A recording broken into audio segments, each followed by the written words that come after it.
Well, we made it out of our closet, obviously. Hooray. My dog, on the other hand, has not made it out of my closet yet. Um, which is really funny. She's never shown interest in my closet whatsoever. I mean, I don't really care one way or the other if she shows interest or not, but it's it's just funny to me because she's really never shown any interest in my closet, and she's been in it all day. Um, so I find it kind of amusing. So for those of you guys who have seen my random ranting um, video, last night I was pretty much stuck in the closet. I couldn't get out of the closet. That doesn't sound good. Oh my god. That didn't sound good at all. I'm terribly apologetic for that. And I know it's inappropriate that I'm laughing right now, but I find it amusing. But no, I was pretty much so anxious and so much was going on in my head, I could not leave my closet. And I wound up basically staying in my closet from, I think, 3 or 4 in the afternoon until about 3 o'clock this morning. Like, my fiance actually had to come tuck us in the closet because sleeping on my bed just wasn't happening. Not that we did much sleeping anyways, but, yeah, so we hung out in there a lot. We were able to actually get out and, like, feel okay with it at, like, I think it was like 9:30 or something, we were finally able to come out of our closet. But that was really only for about 5 minutes because we seriously needed a cigarette. And then it was right back into the closet we went. But I finally managed to get out of my closet. And, like, it's just been a one day. Like I said, I didn't come out of the closet until sorry guys, that's gonna make me giggle every time. But I didn't leave the closet until like 3 o'clock this morning. And then it was like I left because I was super hot, and so I got in my bed and like tried to get myself cooled down. But I didn't fall asleep until about, I don't know. I swept my floors at like 5 and I went to bed shortly after that. So it was like sometime after 5 o'clock this morning that I actually went to bed. And then it's been a rough day because I woke up at 8 after getting to bed like 3.5 hours prior, roughly.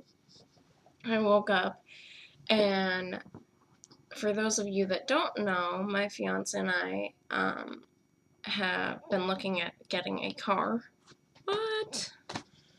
And whatnot, which I think that's going to be a whole nother video in and of itself. I don't think I can get it into this one and have it be a shorter video. It'd get really long, but we have been looking into getting a car, which, if any of you have ever looked for a used car, it is one heck of an undertaking. And the crappy thing is I'm largely doing it like by myself right now. And let me tell you, I don't know much about cars. My dad worked on cars a lot. And so given the fact that he worked on them a lot, I've avoided them my whole life. I've had no interest. And so for me to pretty much be looking into a car, I'm having to do all this research on every single rig that looks like it's a potential to work. But we've been looking into getting a car because the opportunity came up where we'd be able to do so if we happen to find one. Point to the story of us looking into a car is we found one that looked like it was, totally in our price range and looked like it was going to be a good rig and something I could totally drive because, for starters, it would be me driving the rig, not my fiance. He doesn't have his license. Neither do I. I actually don't have my license as of the moment, but I have, like, my permit.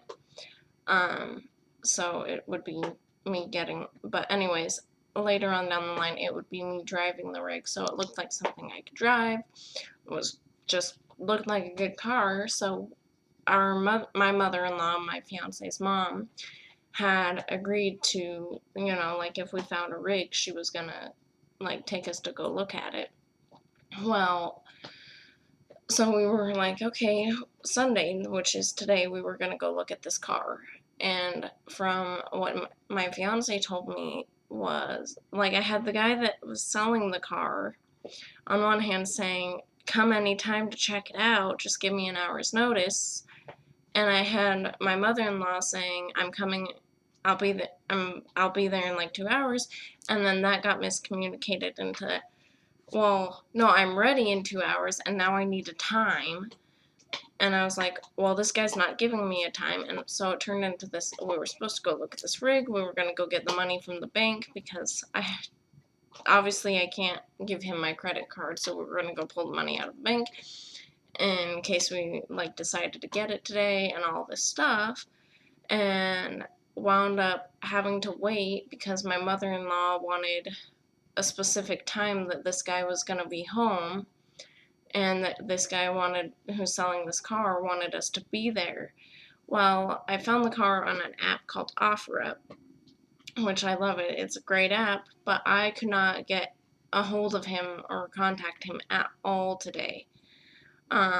Which meant because I had my fiance and my mother-in-law waiting for this guy to respond to me, and I was waiting as well, before we even left.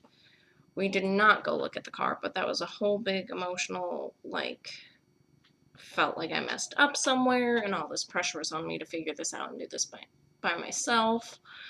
And I really didn't have any help in the situation. Like, my fiance is, like, no help right now. I love him dearly, but he's not very involved in the car buying process. Other than giving little points of advice and, like, opinions from time to time, he's not involved in it. It's all me. So then when this wasn't working out and there was that miscommunication, I felt like I did something wrong. Like, but in my defense, he did talk to me all about all this at 8 o'clock in the morning when I just woken up. I hadn't even had coffee yet. Anyone who's seen my videos knows I don't function without coffee. So obviously none of it made sense to me, so it was a really emotional day in that sense. And then obviously just we weren't in the greatest mindset anyways because of all our difficulties last night. So, like, that on top of the stress of the stupid car buying shit, excuse my language, but it's shit. It just kind of did me in. But, like, we were able to get out of our closet. We have not been in the closet all day. And that is still making me giggle a little bit. I'm sorry, guys. My dog has not come out of the closet, though. It's really funny. She's never shown interest in my closet. Like, I don't even know if I want to, like, try and show you guys, but I don't know if I can. There you go. Like, that is my puppy, and she's just, like, chilling in the closet. That was probably really annoying with, like, the whole camera moving, but I really wanted to show you that my puppy's just chilling in my closet. But at least we were able to come out of the closet a bit and function. And we actually even, like, stabilized enough that we were able to work on a new task for Bonnie. I don't know if I've mentioned it in my other videos. I'd have to go back and, like, watch them all, and that's, like, hours of videos. So I'm not gonna do that. But I don't know if I've mentioned it, but Bonnie is actually my service animal. So which is again a whole nother video in and of itself, um, that I'm wanting to do because we're actually thinking of retiring her. She's 8 and she's getting up there, and whatnot. So here in the next year or two, we'll probably retire her, if not sooner. Um, it depends on how well she's wanting to hang in there with me, um, and whatnot. But anyway, she is my service animal. And so basically to tie those two things, strings of thought together, we're thinking of retiring her. We're gonna retire her, within the next year, probably. Right now it's looking like sooner rather than later, which is super, super heartbreaking and sad and hard for me to deal with. I've had her for 3 years and she's been my partner and we've been a team for 3 years and whatnot. Super, super sad. But given that she's not like completely old and senile, what we think we're going to do when we retire her is keep her as kind of a, for lack of a better term, as an in-home service animal. Because honestly, it's just getting to be too much for her to like go out and about with me all the time, every day, all day, or even just for a couple hours. It's just getting to be a lot on her. So really taking her grocery shopping and whatnot with me is not ideal for very much longer, but I think past that point, she's still going to be a really great dog. Like, she'll be a great partner just strictly within the home. And I think there's certain tasks that she's never going to quit doing. Like, I have specifically trained her to, when I have a nightmare, come up and rest her head on my rib cage, because it's actually, and everyone's like, oh, well, your dog's just cuddling with you. No, it's not that she's just cuddling up to me. It's not like she's just sensing that I'm upset and coming up and cuddling to me. It's, I have trained her to recognize at least 6 behaviors that I do during a nightmare. Not all of them, because that would be impossible to keep track of them all, and it would be a very high expectation for her to remember all of those warnings and behaviors alone for one task, to have her remember like 20 different cues. But she's pretty much gotten used to just like anytime something is out of the normal when I'm sleeping, that's most likely a nightmare. But it's not like she's just coming and cuddling, guys. I have trained her to specifically lay, like, it's not like she's just coming up and laying next to me. She specifically places her head on a very specific part of my body. Like, that is something I had to train her repeatedly and still have to work with her on every day. Like, because if I'm on my side and my rib is exposed, like my rib cage is exposed, she does it really well. It's really natural for her to come lay her head on my rib cage. But if I happen to have my arm by my rib cage, it's still, like, she still struggles because she has to move my arm. That's not just a cuddling thing. But like, that is a task I've trained her to do, because my rib cage is extremely sensitive, and like extremely. So when like I feel the weight of her head, which is surprisingly heavy, believe it or not. But when I feel that pressure, it actually like snaps me out of it and makes me wake up, because there's a sudden pressure on my rib cage. I don't think that would work so much with like my shoulder or something, because it's not as sensitive and whatnot. But like those things I've trained her to do, I don't think she'll ever quit doing them, because they are so naturally ingrained in her.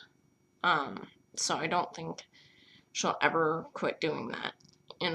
Just like I don't think she will ever quit doing, like, anytime she hears a sound out in the hallway, she will sit there and do this really low growl.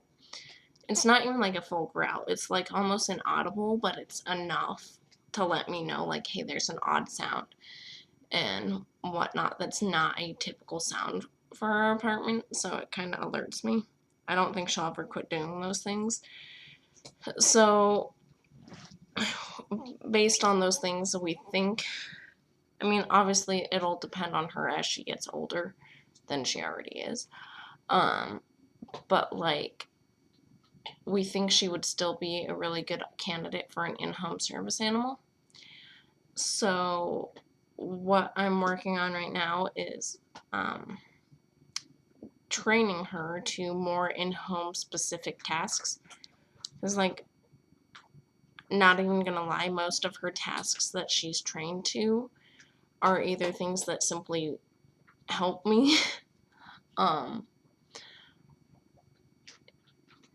like, just in general help me. Like, the whole placing her head on my ribcage thing, it just helps me because she wakes me up from nightmares, which results in me sleeping better, which results in me functioning better. Or they're strictly related to being not at home. So at doctor's offices in town, like, she's trained to stop at, like, streets, and whatnot. So a lot of it's got to do with functioning in the community and helping me do so safely. So right now we are working on training her to tasks that specifically help in the home, which she has some. She does have tasks that are like in-home specific that are helpful, and whatnot, but because she would be going from, you know, an in-home and in-community service animal to a full-time at-home, in-home service animal, we want her to have more things to help her brain stay active. So we're working on teaching her new tasks, which also aids in the whole aging dog. I really need to make a second video about this.